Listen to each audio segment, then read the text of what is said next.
કચ્છના માંડવી શહેરના 444માં સ્થાપના દિનની ઉજવણી કરવામાં આવી, જેમાં કાંઠાવાડા નાકે પાસે વિધિવત ખીલી પૂજન કરાયું।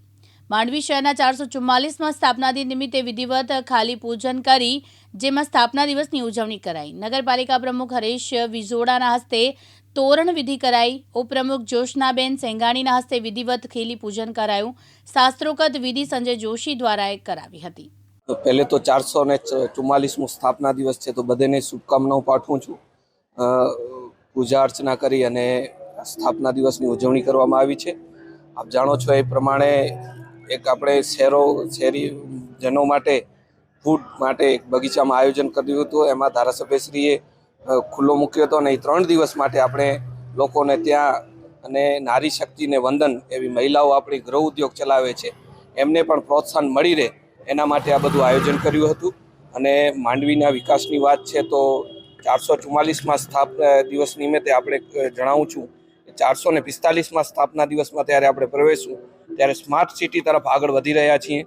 एमां केमेरा लगाववानी वात होय, रोड पोळा करवानी वात होय, मान्य श्री मार्गदर्शन विनोदभाईनो हमेशा मळतुं रहे छे, सांसदश्रीनो मान्य धारासभ्यश्रीनो हमेशा मार्गदर्शन मळतुं रहे छे અને એમની પ્રેરણાથી આ વિકાસમાં સ્માર્ટ સિટી અમે માંડવી બનાવી જઈ રહ્યા છીએ। ત્યારે આપ સૌને ખાતરી આપું, સ્થાપના દિન નિમિત્તે માંડવીનો વિકાસ અનેરો હશે અને ક્લીન માંડવી અને ગ્રીન માંડવીનો સંકલ્પ સાથે આપણે આગળ વધી રહ્યા છીએ।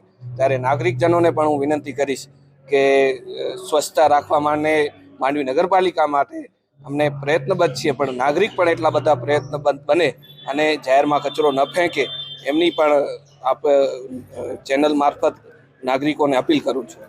માંડવીનો સ્થાપના દિવસ સાદાઈથી ઉજવવાનો એક તો ખર્ચમાં કમી આવે અને બીજું કે એ ગ્રાન્ટ વિકાસમાં ફાળવી શકાય અને અન્ય જગ્યાએ એનો ઉપયોગ સ્વચ્છતામાં કરી શકાય, અન્ય જગ્યાએ પાણીમાં પણ કરી શકાય અને સાદાઈથી ઉજવવામાં સારું લાગે।